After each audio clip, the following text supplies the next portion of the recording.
Kieran Gillen, Valerio Schiti, and Ivan Ferrelli end the world as the progenitor delivers the final blow to the machine that could spell the end for all of creation. Kieran Gillen brings his massive Judgment Day series to an end with some really cool and interesting status quo changes that, while I'm sure are not as earth-shattering as many assumed they would be, they are to me as a fan of both the Eternals and the Krakoa era of X-Men. The book continues its themes of faith and using that as a big core concept, which is something you never really see in one of these main comic book company events. It's usually always about fighting the big bad guy, and while yes, that is what a part of this event was about, it was more so a battle of faith and who to have faith in. Kieran has been writing about faith for quite a long time through his Eternals run and his Immortal X-Men run, exploring what it means to these characters and how they can use it to overcome great troubles, or it could cause great trouble for them. Coupled with this is the idea that violence and punching threats and taking them on directly doesn't always resolve the problem, something these heroes try and impart to the progenitor with great success, and it ends in probably the most truly surprising plot point in where Ajak becomes the new Eternal God, which is very fitting for the #1 devout zealot of the Eternal Gods to become the new god. Gillen also masterfully handles how the world sees the Eternals and X-Men now after the event, almost trading places with them so the mutants are a little bit more respected by humanity at the cost that Orchis is as well, and the Eternals are now shunned thanks to their whole using humans as resurrection fuel thing.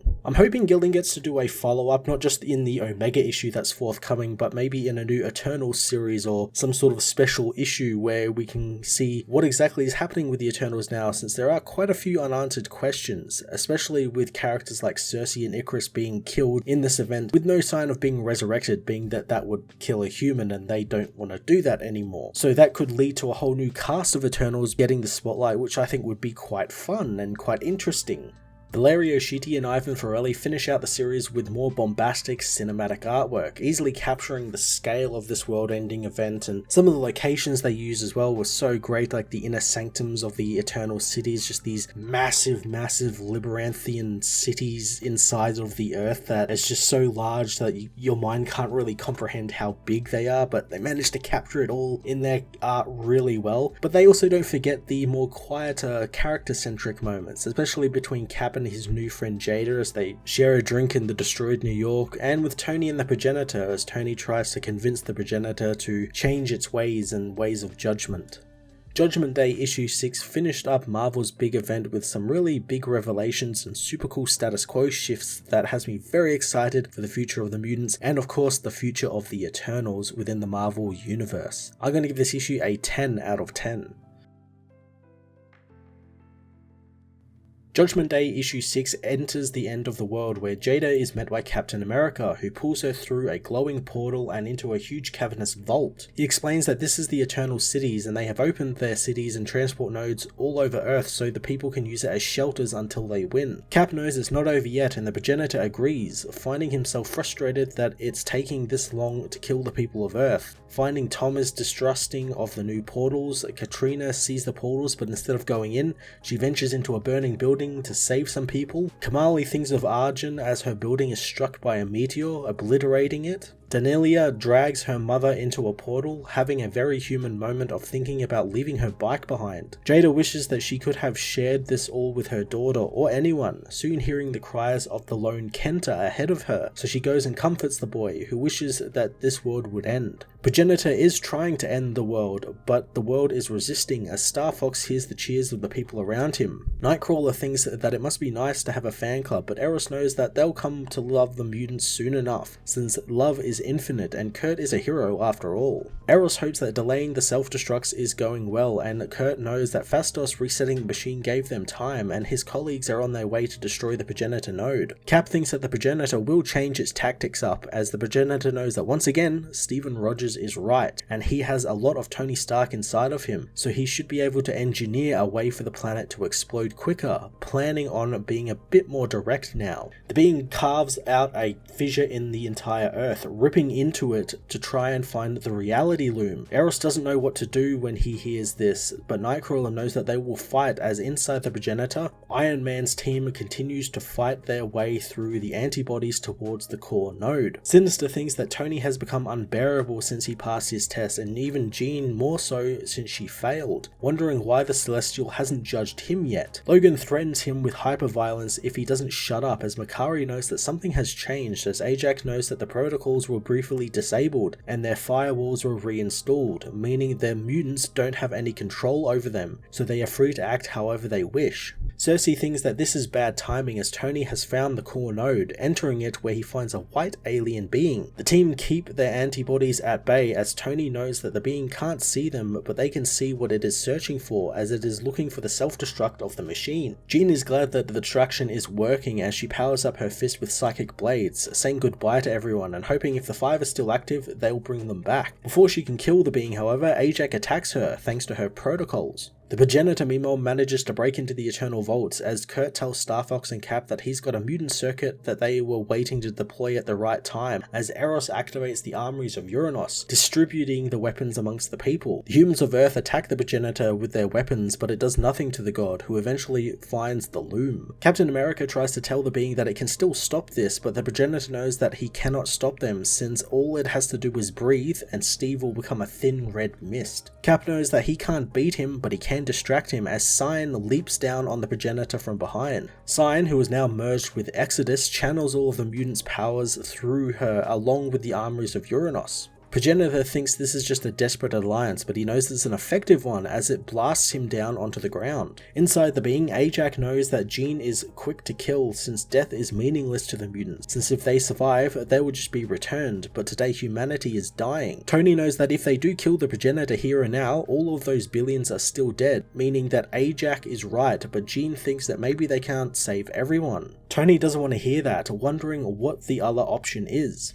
Ajax wants to convince the Celestial that its judgment is flawed, as the being wonders if it is, as Sign falls down, burnt out thanks to the raw mutant power searing through it from Exodus. Progenitor collects more information, seeing Orchis, while mutant haters have stepped in to fill the gap the mutants left behind. Jean refuses to let Orchis do this, having Sinister blast Ajax as she tells the team that she has to save who they can before they lose everyone. The being smashes Jean away suddenly, saying that it's all just a test and she failed it. It knows that they do deserve to die, since they are creatures guided by self-interest, and mutants would kill them if they had less stakes, and those that hate them stand with them since there is no other choice, and the Eternals have proven that even when freed, they cannot change. Cersei knows that's not true, ordering the machine to broadcast her to everyone on Earth, revealing the Eternals' secret to resurrections to the people, saying she should not have hidden the truth and she should have accepted their judgments, wanting them to judge them as they wish now. Cap and Kurt think this is just some trick, but Star Fox tells them this is indeed real, and if they live, they must live with it.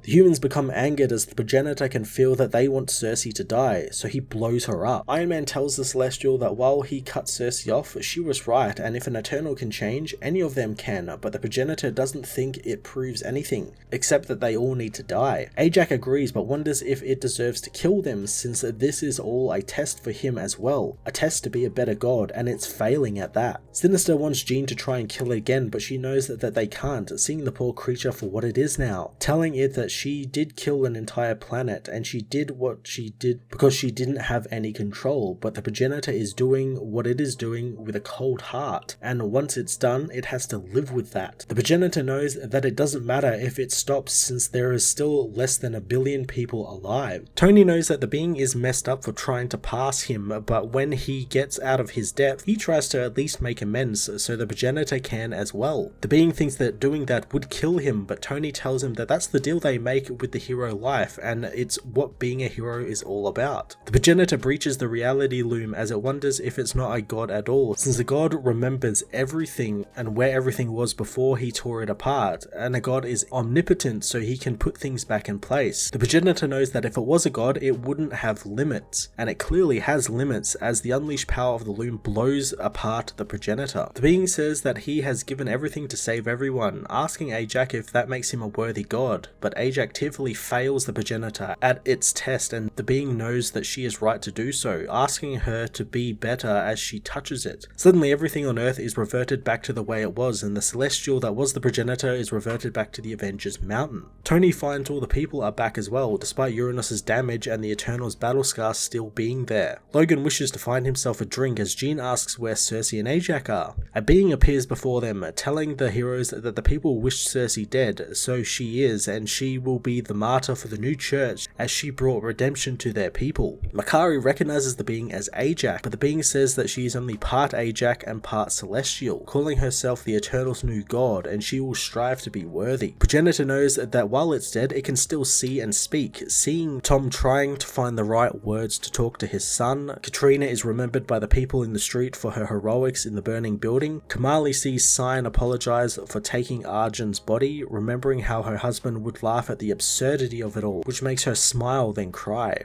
Danelia meanwhile quickly replies to her mother's messages, quicker than she would have yesterday, as Jada decides not to get out of bed, but she gets a surprising text message that gets her out of bed. Kenta meanwhile tells his mother and father about his adventures in the Eternal Cities, but they don't tell him that they were dead. The progenitor finds it a strange comfort to know that there are good people who would look after their child if they were there. Star Fox meanwhile tells Zuras to go ahead with their plans, since he is the one who wanted to be Prime Eternal again, and this means making difficult choices. Zuras bows before Storm and Nightcrawler, apologizing in front of the world to them for their war against the mutants. He offers them a treaty of alliance with them and offers the people of Arakko the weapon that was used against them, gifting Storm Uranus to use for a whole hour. Star Fox tells Storm that now they know why they cannot kill Uranus and they can only keep him locked up, apologizing for that. Storm asks what's happening to Droog, since the Arakkai have left the bones of the dead lie until he buries every single one of them. Zuras thinks that is a fitting punishment, but it will have to come after his eternal punishment, as Droog meanwhile is dropped into Uranus's cell,